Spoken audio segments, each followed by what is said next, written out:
Good afternoon, everybody. Welcome to the plastic bonding webinar. Firstly, we just want to say thank you to everybody who has signed up and attended today.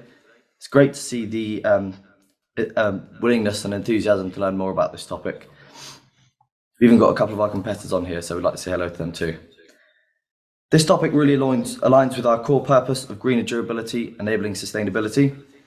The shift towards lighter and more efficient vehicles has seen this topic really increase. So that's why plastic bonding has become such a critical topic to tackle. Some of you will have read this book and no doubt found it interesting and insightful, as well as easy to understand. And that's what we really want to get across with this webinar. Not only do we want to make it interesting and insightful, we want to make it easy to understand as well. So that's why we've broken it down into several topics, as you can see. Don't worry, we're not going to bore you to death with PowerPoint presentations. This webinar is a combination of presentation, video, and interactive Q&A. We'll also be wrapped up within the hour, so we don't want to take too much of your time. Just a quick note, as you can see, there is the Q&A section at the end. So if you do have any questions, make sure that you send them in via the Q&A tab below. We'll begin with a quick introduction to Forgeway. As a company, we often get asked, who is Forgeway? Why haven't I heard of you before? So we're an industrial adhesive manufacturer based here in the southwest of the UK. We aren't a massive company. We have 2 sites and over 65 staff members, all based here. Our manufacturing facility is strategically based in between the Plymouth Docks and Airbus Filton to facilitate the early business we had with the Ministry of Defence and our early customers. Our product range consists of single component adhesives and sealants, all the way to structural 2-component adhesives and specialist adhesives. Our products are very popular in a wide range of industries all across the globe, including aerospace, bus and coach, transportation, leisure vehicle manufacturing, rail, marine, renewable energy, and many others. We also contract manufacture for some of the largest adhesive manufacturers in the world. So we often say to companies, whilst you may not have heard of us or seen us before, it's likely you will either used or come into contact with one of our products. That's why we say, you're never far from Forgeway. All of our products have been formulated to solve a specific challenge a customer is facing. We've been solving complex bonding challenges for over 25 years, and recently we found that one topic has been coming up more frequently, and that topic is plastic bonding. Although we've done our best to answer these questions online in articles with videos, we still found that confidence is low with plastic bonding. Industrial manufacturers have the same fears. Plastic bonding isn't possible with certain plastics like polypropylene. Plastic bonding requires huge capital investments. Plastic bonding is fraught with problems and testing, but we're here to say that doesn't have to be the case. You don't need to have those fears. With the help of the bonding matrix, bonding timeline, surface analysis machines, we've solved countless plastic bonding challenges over the years. That's why we're offering a free 15-minute consultation after this webinar. It will give you a quick go, no-go answer as to your plastic application. So if you're interested, make sure you click down in the chat below and send us in a question to make sure that we can follow it up afterwards. We know that every application is different. There are no 2 bonding applications that are the same. So that's why the consultation can give you a quick answer about your plastic application. If you prefer to learn yourself, then this webinar is just for you. We're going to give you the in-depth analysis you'll need to help you get started tackling your plastic bonding challenge. Now we're going to introduce the speakers quickly before we hand over to our guest speaker. Firstly, we have Jeff Jansen from the Madison Group in the US. He has been heavily involved in polymer analysis and the plastic industry for the vast majority of his career. Jeff will be talking about material selection and how you can ensure you've got the right material for the job. Then we'll play a 15-minute video we recently recorded with Professor John Watts of the University of Surrey. Professor Watts is a fellow of the Royal Academy of Engineers, and he'll be using his extensive experience to explain surface analysis and adhesion and why surface preparation is so important when bonding plastics. Finally, we'll be hearing from Bruce Ellis, who is a technical advisor here at Forgeway. He has helped several companies with their plastic bonding challenges. He's going to go through what you need to consider when bonding plastics, what you need to consider to get the right adhesive for the job. So, without further ado, let's hear from Jeffrey Jansen from the Madison Group. Thank you very much. Fantastic. I'm here to talk a little bit about plastic material selection. So just an overview of what that might be like. And so why are we talking about that? Why is that important? Well, I've been conducting failure investigations for almost 30 years. And in that time, I found a number of things that really are causes of plastic component failure. And one of those is improper material selection, people picking the wrong plastic material for an application. When that happens, from the very beginning, it's almost like the project or component is doomed. So picking the right material for the application is extremely important. So what is material selection? It's an orderly process to systematically eliminate those materials that might not be suitable and come up with a small number of materials which are the most directly in line with your application. Involves choosing the process of choosing material that meets those performance, cosmetic goals, whatever requirements there are for the material, and in such a way that it can be processed, assembled using commonly available techniques, and importantly, at an acceptable cost. So we recently did a survey, and we surveyed a number of people. And what we found was that of the 4 major factors responsible for plastic component failure, namely material, design, manufacturing, and service conditions, nearly half of people found that material selection and quality was the number 1 factor responsible for their failure. So that kind of lines up with my experience. And that's why it's such an important topic that bears talking about. Failures due to poor material selection, again, we see them very commonly in the plastics industry.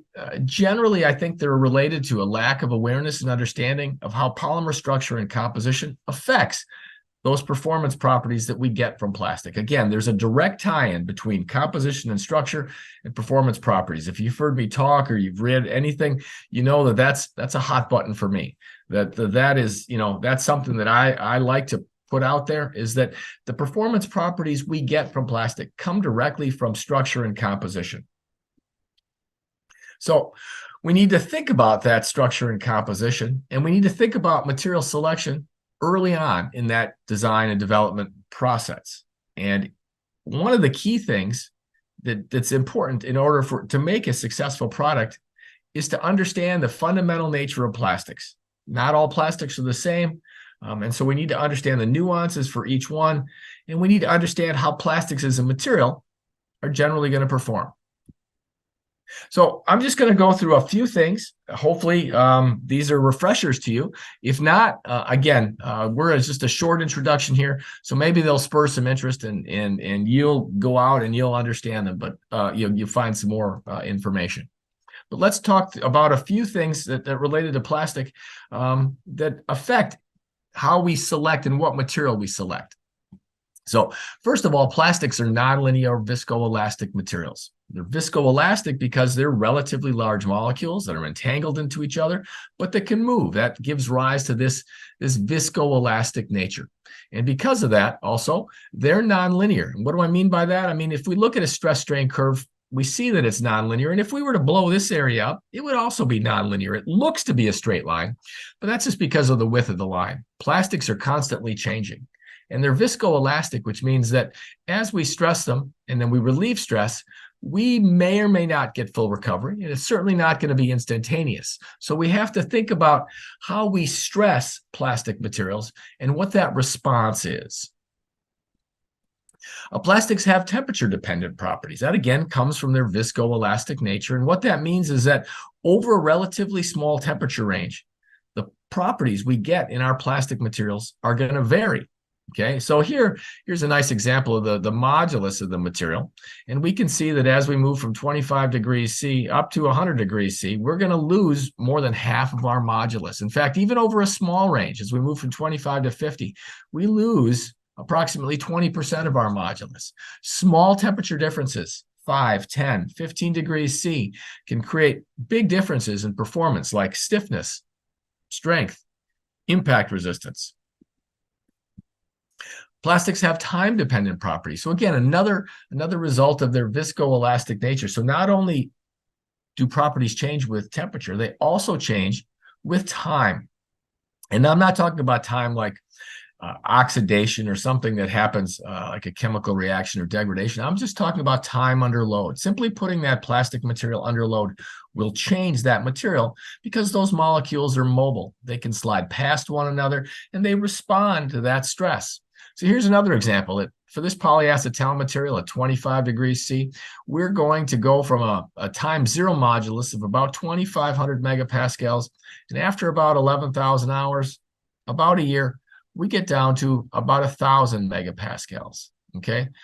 We've lost, again, 60% of our modulus simply by putting that plastic under load for about a year. That plastic material is changed. Again, if we're used to working with metals, some of these concepts are very foreign. This one, creep, is particularly foreign. We don't often have to deal with that with metals, but it's extremely important with plastics.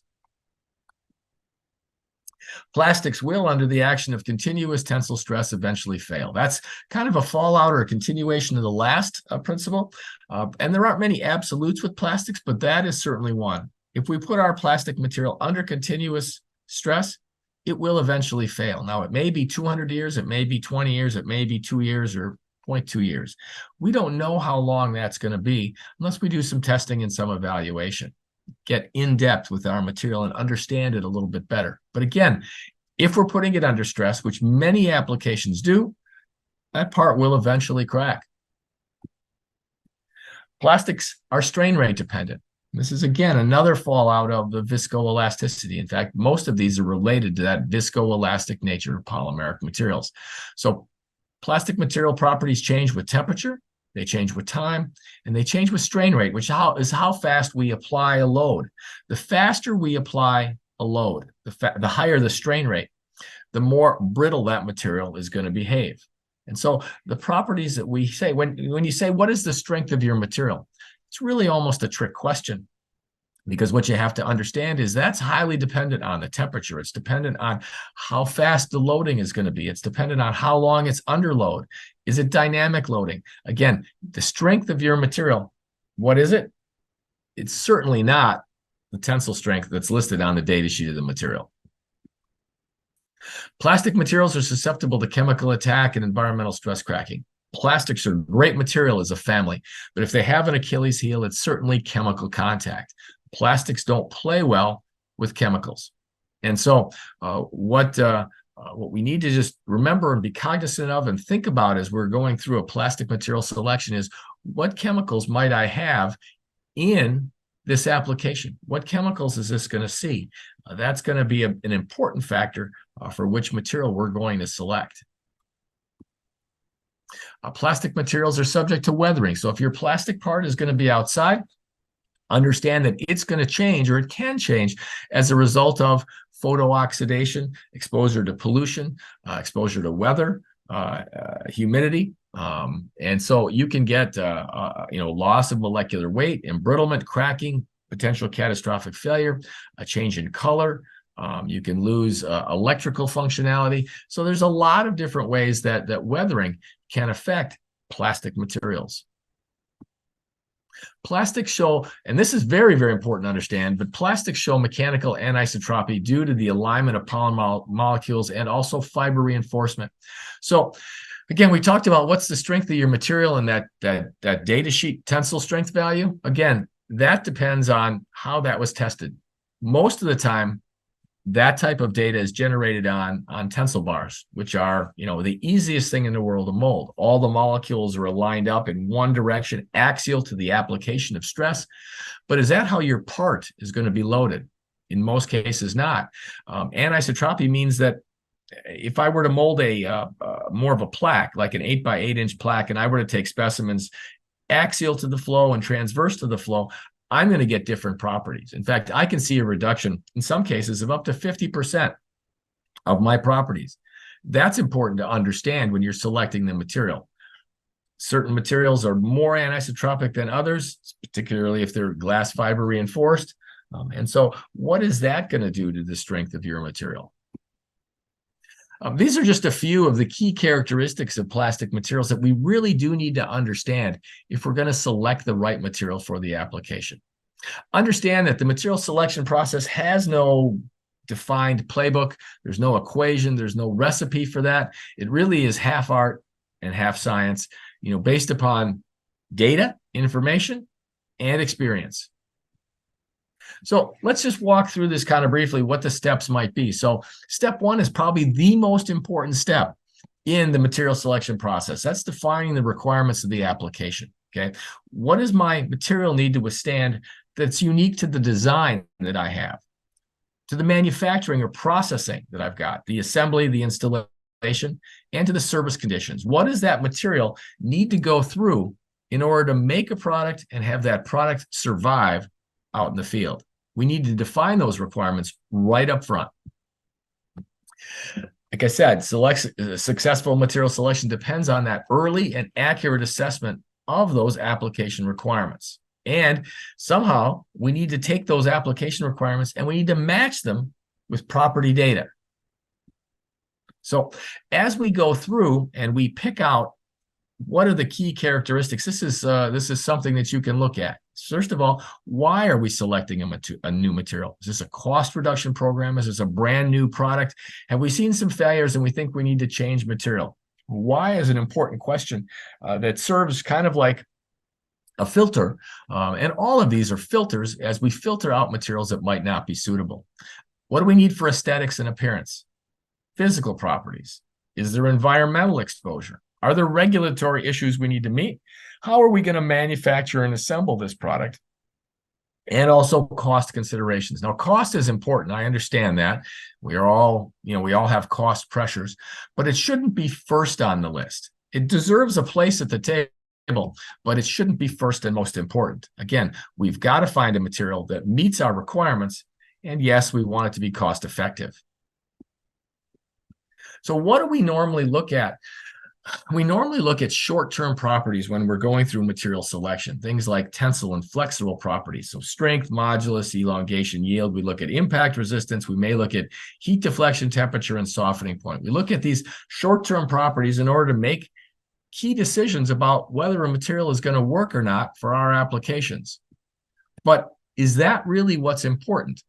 How many times do you take your product to its tensile strength? Unless you're making milk jug rings, so when you open your milk, that it's got a seal, you're not really taking your product to the full tensile strength. What's really important are more long-term properties: creep rupture, stress relaxation, fatigue, heat resistance, chemical resistance, weathering resistance. Again, these are just some of them, but understand that these are long-term properties. They're going to describe how that product is going to perform over a period of time, not over the next 5 minutes.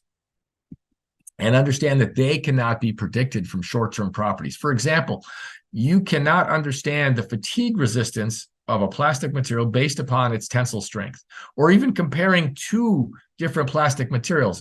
If one has a higher tensile strength, that doesn't mean it's going to have better fatigue resistance. You cannot get these properties off of short-term tests. Again, the application requirements must be matched to pertinent property data somehow, okay? Oftentimes we rely on data sheets, but data sheets describe short-term properties that have remained essentially unchanged for the past 40 years. It's almost like they're an industry standard, these data sheets. But yet are our products the same? Back 40, 50, 60 years ago, we were making a lot of toys in the plastics industry. Now we're making high-end aerospace, high-end medical components with great demands. Yet the data that we're using to make those decisions hasn't really changed all that much. Okay, what does the data sheet really provide us? Mechanical properties at catastrophic point, yield, break, etc. Again, are we using our products at those points? No, we're not. It provides us with values for strength, stiffness, and impact resistance almost exclusively at room temperature. And is that where we're using plastic products? In some cases, yes. But in some cases, subambient, above ambient, we need more data across temperature ranges. We get thermal properties near the point of failure, melting or softening. HDT is a nearly useless data point, yet we rely on that data point. All of the numbers that we get off a data sheet are certainly points on a curve, and all we're getting are the points. And we need more of what I call multi-point or curve data. We need more of that data. Understanding some of the things we talked about earlier, that plastic properties will change with temperature. They change with time. They're nonlinear, and in many cases are influenced by the application conditions. Better decisions can be made with better data that's graphical in nature rather than tabular data. And we need to demand that data when we're making material decisions. These are the kind of, again, things that we're going to go through as we're going to select a material. These are the kind of things we need to ask. Which of these are going to be important? And then we need to find that data. We either need to get it from the resin supplier, or we need to somehow generate it in order to fill in the gaps, to understand what the performance of that material is going to look like. And will it be suitable in my application? Again, a lot of different things to think about. Step 2, then, after we've somehow understood what we're going to do with that product and what application parameters are important, we're going to conduct an initial review to determine candidate polymer families. So what families are going to be suitable? Which ones can we rule out because they're weaknesses? We're going to look at research the market for similar products. Perhaps what are they made out of? We're going to look at new materials that might be developed. What's going to be suitable for our application? And again, we're going to use that kind of like a filter. We're going to start out with a lot of materials here, and some are going to fall out as we make our way through, and some families will make their way through to the end. And those are the polymer families that we're going to explore further to find maybe a specific grade. Then we're going to review additives that will help to achieve those desired properties. Again, things like flammability, impact resistance, color, anything that we can put into our material that's going to help that, UV stabilizers, things like that. So we have the base polymer, additives. Now we're getting closer to the final resin, the final, grade of resin that we're going to select. Then we're going to conduct a review of the design to determine how part features will affect the material selection. We're going to optimize and balance material performance with those design features. Again, what kind of wall thicknesses do we have? The corner radii, support ribs, assembly details. How are we going to manufacture this part? And is our material aligned with our ability to be able to manufacture that? Again, when we consider manufacturing, we're going to think about a lot of things, including cost. And it's not just cost per pound of resin. It's cost of total manufacturing. That's something that's going to be important. Again, how are we going to use this resin to get it into our final form of our product?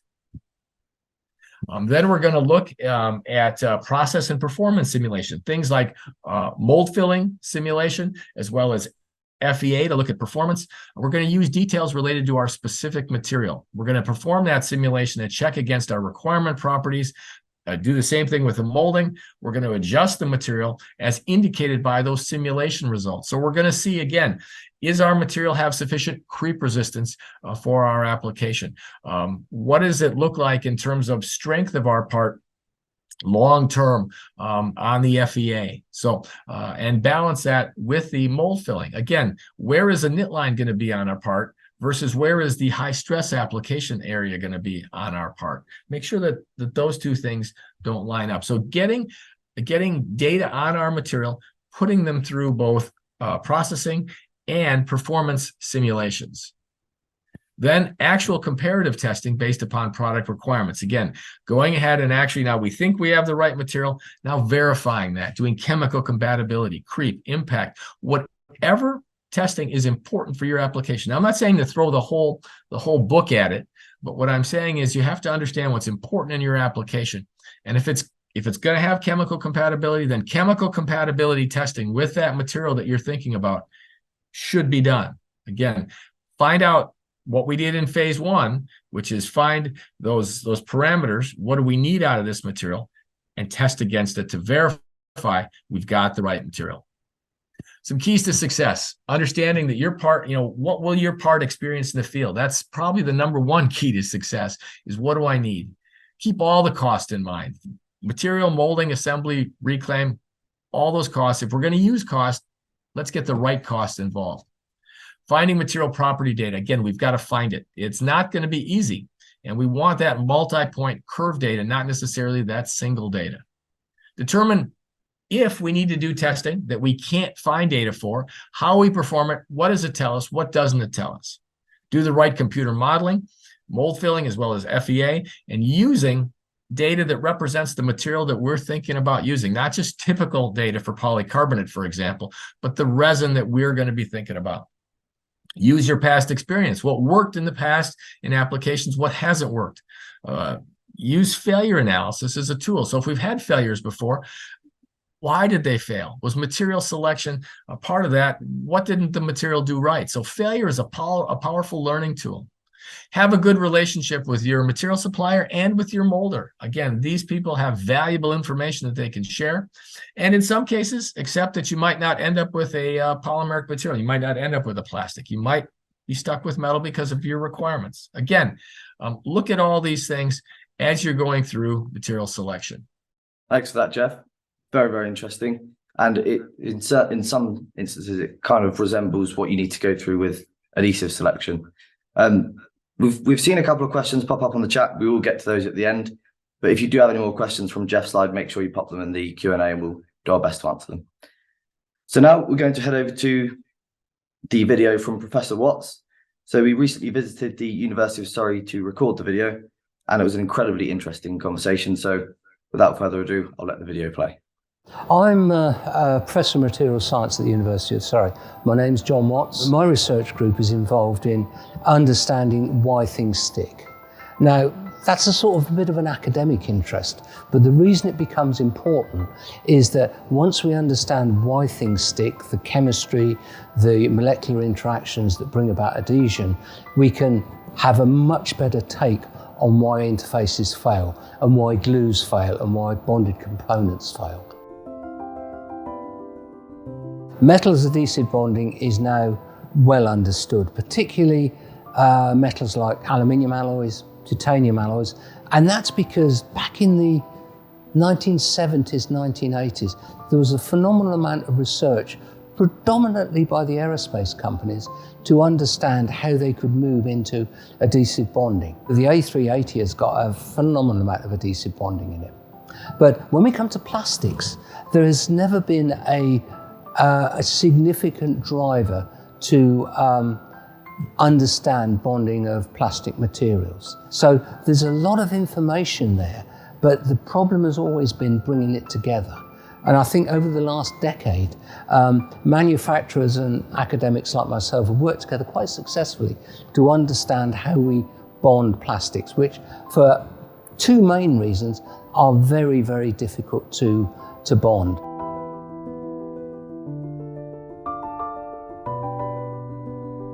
One is that they often have contaminants on them, and the other is that there's nothing on the surface for a permanent marker ink to interact with. It's got a very low, what we would call a surface free energy. So we have this sort of double-edged sword, as it were, in terms of bonding polymers. The contaminant that might be there as a result of processing, and also the inherently low surface free energy. Polymers are essentially quite low surface energy materials, as I've said, so they don't tend to readily absorb organic material. But if they're put in close contact with organic material, particularly if there's sort of rubbing between them, they will invariably absorb contamination. This could be something as simple as just handling it, having your fingers over it, because we get physiological media is what we like to call it in the surface analysis business. Sweaty hands, in other words. That can transfer onto polymers. If polymers components are stored in a plastic bag, for instance, many plastics are processed using something called a plasticizer. Segregates to the surface, that may rub off on the plastic component. There are a whole range of different sources of contaminant that might end up on the polymer surface.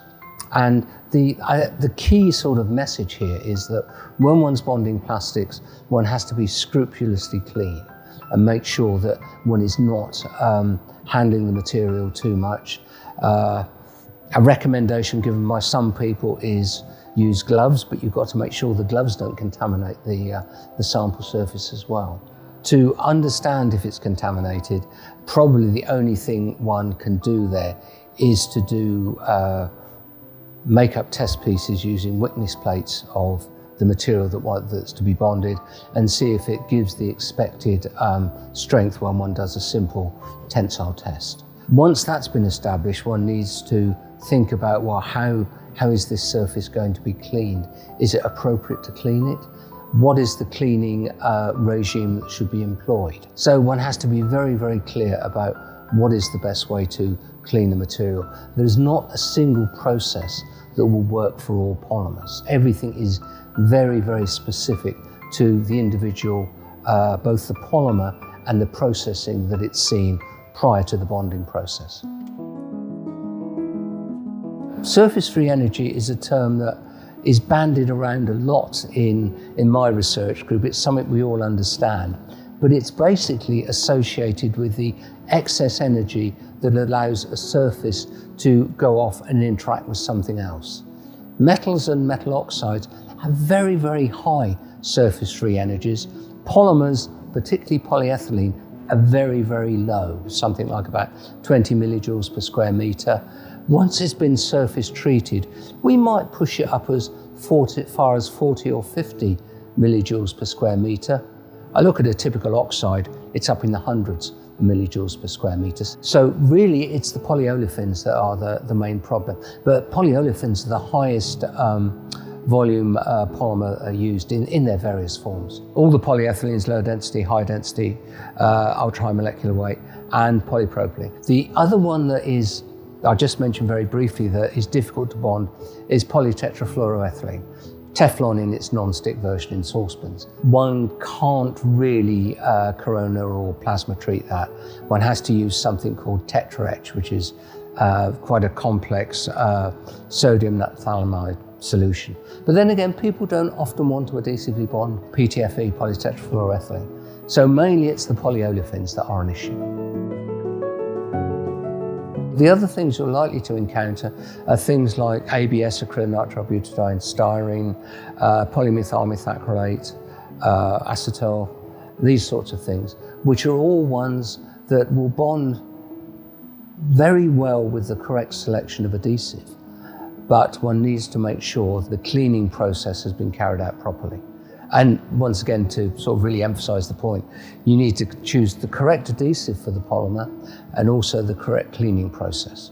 Because choose the wrong cleaning process and you might start to dissolve the component that you're looking to bond. You don't necessarily need to know what the surface-free energy is, because it's easy, once you know the material, it's very easy to go do an internet search and you will find out what the surface-free energy is.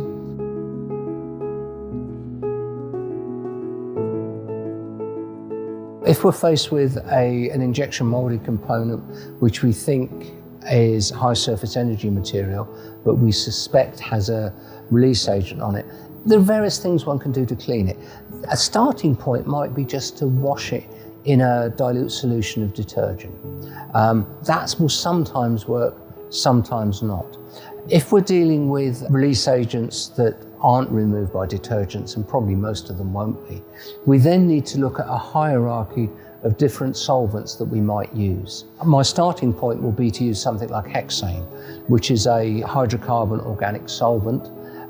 That will remove contamination that's of a sort of just adventitious carbon, stuff from the atmosphere, maybe stuff from fingerprints. That will remove that quite well.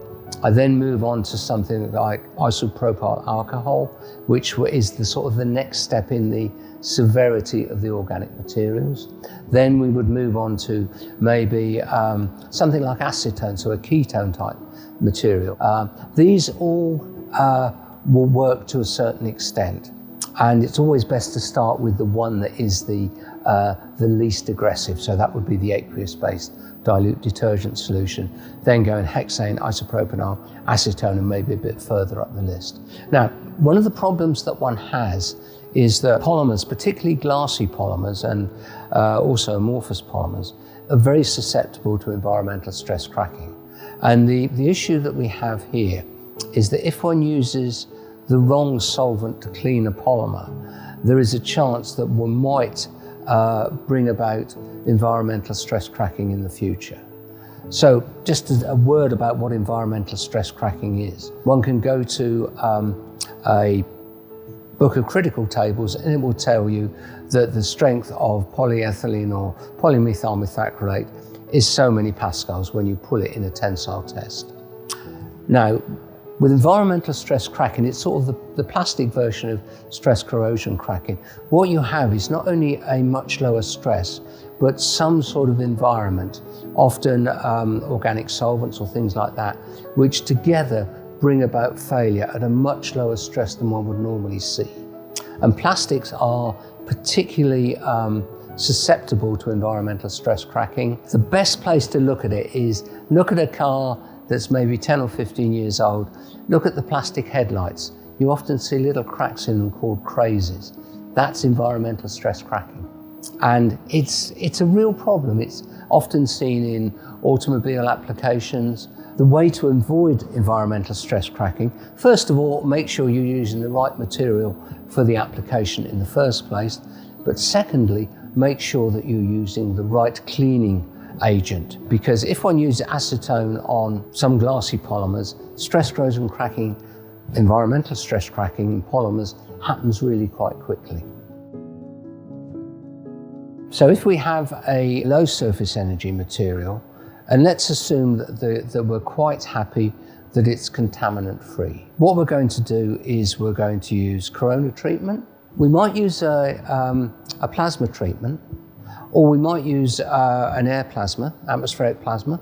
Another thing that is quite useful is flame treatment, where we actually pass the polymer through the oxidizing part of a natural gas flame. And remember, a flame is a plasma just like a corona. So we're doing the same sort of thing to the atmosphere. We're generating reactive species which bring about oxygen molecules being split down into free radicals and the like, and reacting with the polymer chain. So we have polymer chains with oxygen chemically incorporated into them. So flame treatment is very, very long-lived. Corona treatment, not long-lived at all. Plasma treatment is in between the two. So it's perfectly possible to get your components flame treated in one particular part and then shipped to where they're going to be bonded. The alternative approach is to choose an adhesive which is specifically designed for low energy surfaces. And they've become very, very popular over the last 5 years, I guess, maybe a little bit longer. There is a solvent component in the adhesive which will soften and diffuse into the polymer so that the prior boundary between the two components, or the prior boundary between one component's surface and the adhesive, is now diffused because of interdiffusion of the polymer chains. So that is another way of bonding low energy polymers. As well as using these adhesives that are specifically designed for low energy materials, of course, one thing that one can do, and a lot of manufacturers offer these, is you can use primers.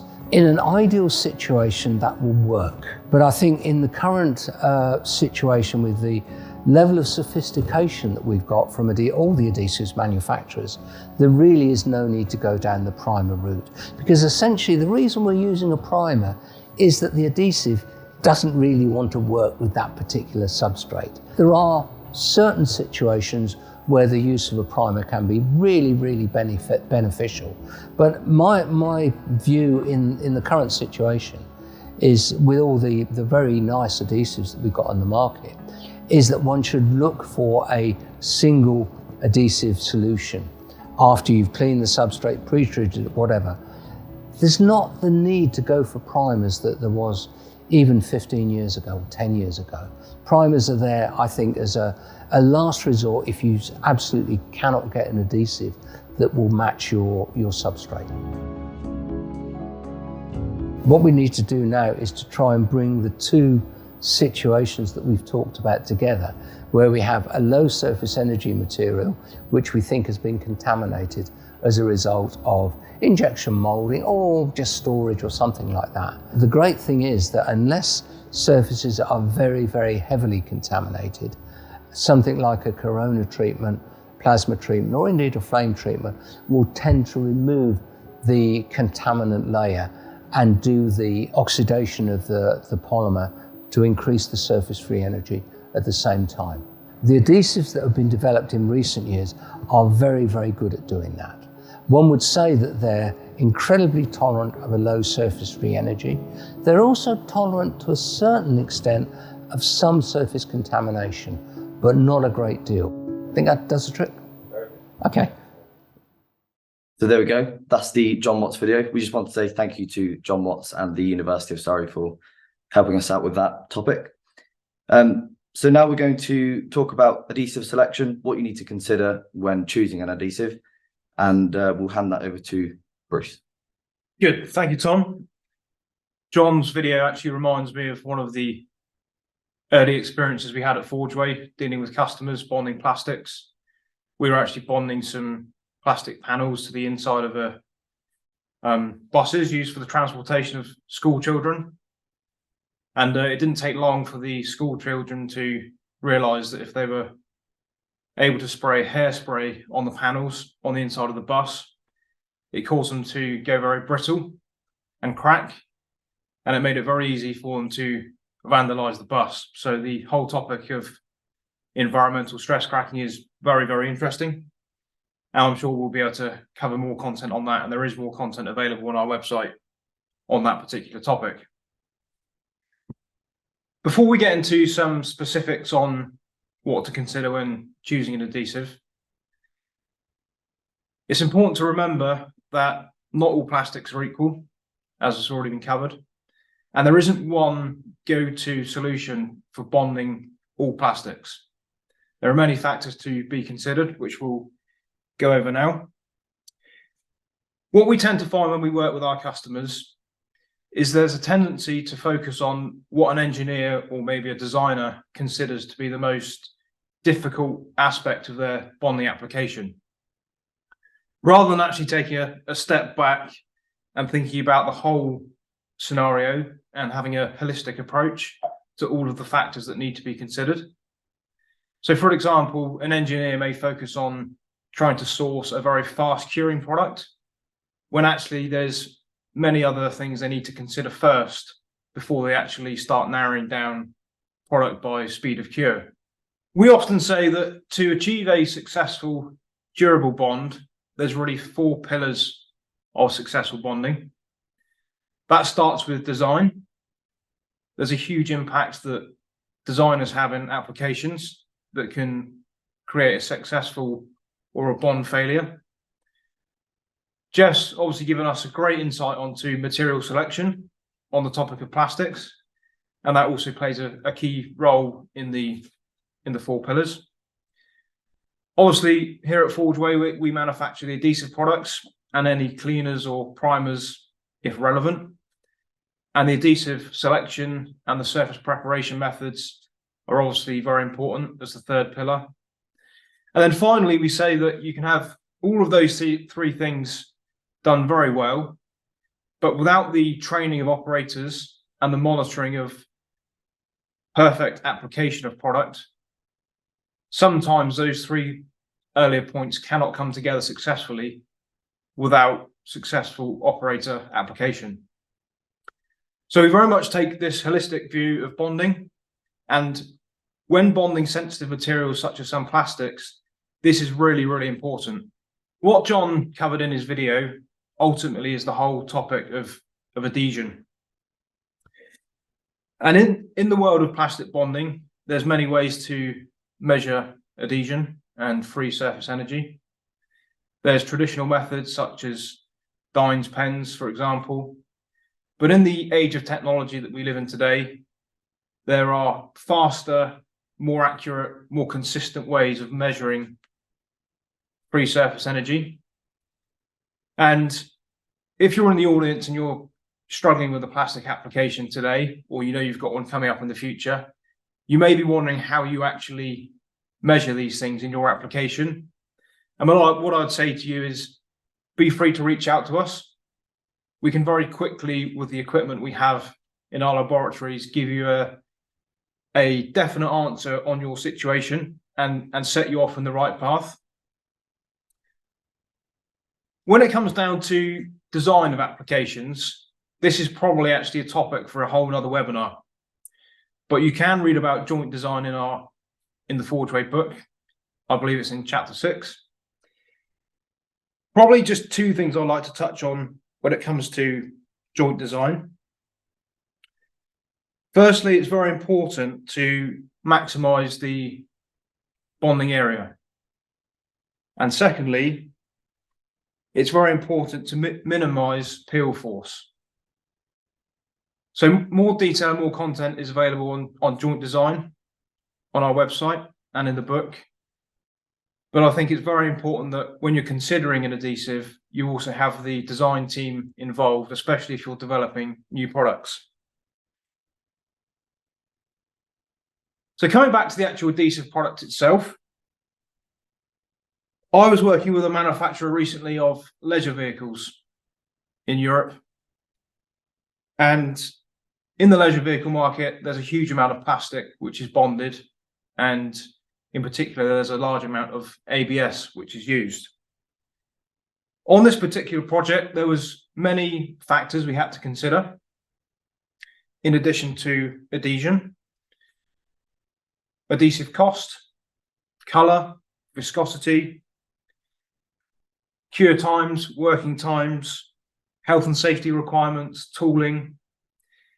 And whilst all these things are very, very important and must be considered in your decision-making process, they mustn't take the place of some fundamental other factors.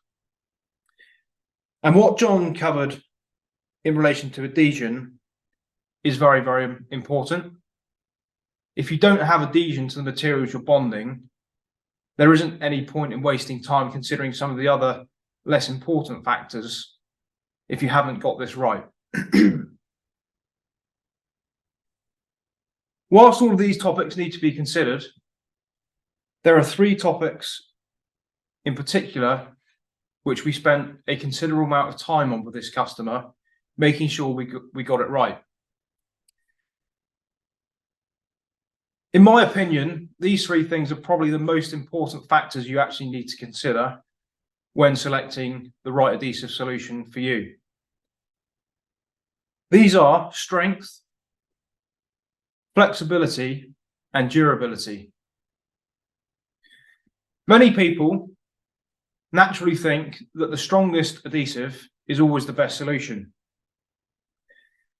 And in plastic bonding applications in particular, this is purely just a myth. If you think about it, plastics typically are fairly flexible materials, and the strength of the adhesive does not need to exceed the strength of the plastic itself, necessarily. Of course, it needs to be strong enough, but what you must consider is the forces being applied to your application. And that, again, is good to be considered at a design stage. Moving on to flexibility, this is of utmost importance when it comes to plastic bonding. People often overlook the need for balancing flexibility with the flexibility of their plastic. If an adhesive is too rigid in comparison to the plastic being bonded, in the event of any impact, so in the leisure vehicle market as an example, if the vehicle was involved in an accident or a undesirable incident while it's moving, the actual impact in that situation, if the adhesive is too rigid, is all transferred to the plastic or the material that it's been bonded to. That will likely cause destruction of the plastic or unwanted cosmetic damage. However, if the adhesive is balanced correctly with the flexibility of the plastic, the adhesive will actually absorb some of that impact and is much more likely to retain the integrity of the whole application, reducing damage to the vehicle. Finally, I just want to touch on durability. Now, this is probably my favorite topic when it comes to thinking about what you need to consider when choosing an adhesive. All of these wonderful things are great, and we've already spent some time talking about adhesion. Now, you may be verifying your adhesion to your plastics, for example, in just simple ambient conditions. Maybe you've done some bonding up in your production area. Maybe you even have a laboratory and you've done some ambient testing. But what customers often forget is actually looking ahead and thinking about where their product is actually used in its lifetime. So we do a lot of work in the vehicle industry, and our products could be bonding a double-decker bus, which has to endure the rainy climates of the UK and Northern Ireland. It could be having to endure the heat of Australia, or it could be enduring the changing climate in the depths of winter in Canada, for example. And all of these climatic conditions can have a huge impact on the durability of adhesion to materials. And with the susceptibility of plastics sometimes being challenging to bond to in the first place, this enhances the need even more to consider the durability of your adhesive for your application. For example, the company I've alluded to that we're working with currently in the leisure vehicle market, when we were reviewing all of their materials, we actually conducted over 1,000 hours of continuous heat and humidity testing of the preferred solution on all of their materials. And as Tom alluded to at the beginning, this is about giving you, as the user of adhesive and the user of plastics, the confidence that what you're doing will not fail in the lifetime of your product.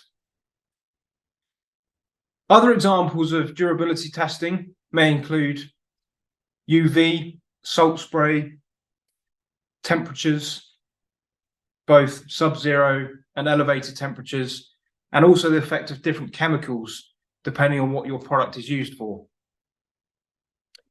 So when you're considering what adhesive to actually use for your plastic bonding, my recommendation is you always start backwards.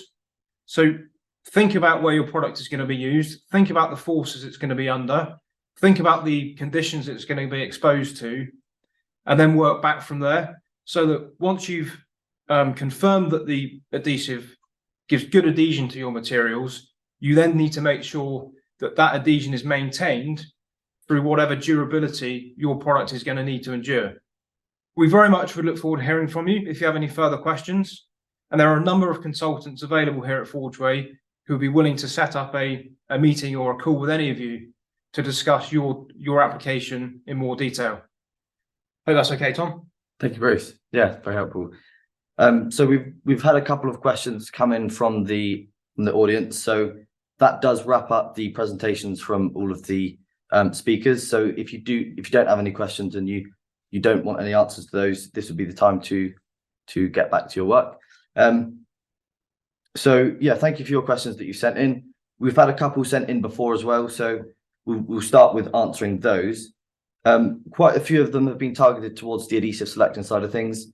One or two towards John Watts, who unfortunately wasn't able to join to answer the questions. So Jeff, we'll start off with a question for you, if that's okay. What plastics would have the best impact resistance for a caravan application? Sure. So impact resistant materials are going to be, they tend to be amorphous based materials, and they tend to be materials that have a rubbery component, either as an additive or as a or as part of the polymer backbone. So, great impact resistant materials would be, polycarbonate has great impact resistance over a temperature range. Butadiene, or ABS, I should say, has very good impact resistance. So again, it's going to tend to be amorphous-based materials, and as we've been talking about, those then also tend to be have least chemical resistance. So we need to be careful when we select those materials. Thank you, Jeff. I hope that answers the question. Another question that we've had come in, Bruce, is aimed towards you. Will body secretions such as sweat, oil, and wax have an effect on adhesive bonding reliability of metals to plastics? Yes, absolutely, 100%. I know John touched on that in his video briefly as well. The other thing we often see at customers, and it comes back to one of the pillars we mentioned about the operators and the training, and the processes and the SOPs is many people think that if they're cleaning a delicate plastic, for example, that once is good enough. So you may have a situation where someone has cleaned the material, and it could be something as simple as they've then gone away for maybe a rest break or maybe a lunch break, and even during that time, the effect of the cleaning can be reduced, or other contamination can occur, even maybe from other operators. So that cleaning and that contamination can absolutely have an impact. And as John was saying in his video, though, that cleaner can sometimes have an effect on environmental stress cracking. So it is really important to make sure that you have compatibility testing to make sure that those cleaners don't have an effect on stress cracking. On the stress cracking theme, we've had another question come in asking, will MMA cause cracks to appear? So I guess it's a question for you, Jeff. I know you've done some webinars on environmental stress cracking. Could you just allude to which chemicals might have a bigger effect on environmental stress cracking? Sure, it's certainly going to be. It tends to be chemicals that are solvent based, that are volatile. They tend to be the most aggressive ESC agents, but that's not limited to that by any means. A number of in the medical industry, a number of those cleaners that are used in hospitals, they're very aggressive ESC agents. So really, there's a list of for each plastic type of material. So for like polycarbonate, for ABS, for high density polyethylene, for each plastic material has a different list of ESC agents, and that makes it difficult to be able to predict what's going to happen. So there just is not one master list. But in general, again, anything that acts as a solvent certainly has the potential to act as an ESC agent. Yeah, thank you. So it's important to test that chemical with the material before, just to make sure, isn't it? Yes, it certainly would be. I mean, that should be part of that material selection process. And so not just the chemicals that are going to be used with it out in the field, but also if you're using an adhesive, then certainly chemical compatibility testing between that chemical, that adhesive material or cleaners used prior to the adhesive application, together with your plastic, I think is very warranted. Perfect, thank you. So yeah, we've had another question come in just on the webinar now. How does joining with a structural adhesive or flexible adhesive affect the long-term fatigue resistance of the plastic part? So I guess that would have a bearing on the adhesive choice, Bruce. Yeah, I think what we'd say on that question would be that if the actual joint design can be developed so that it can be matched between 2 to 4 times the stress required to withstand the forces, then the adhesive joint itself can actually absorb some of that stress, and therefore it's absorbing the stress in the adhesive rather than the stress in the substrate.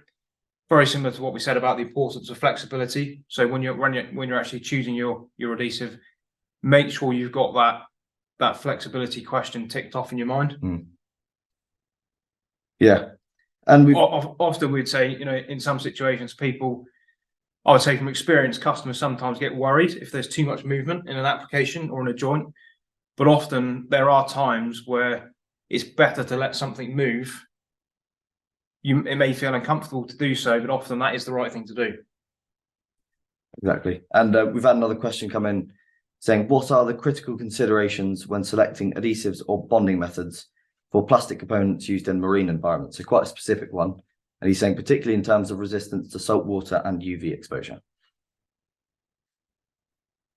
That's a good question. I would say on that, salt spray and UV, two very, very different aspects of durability.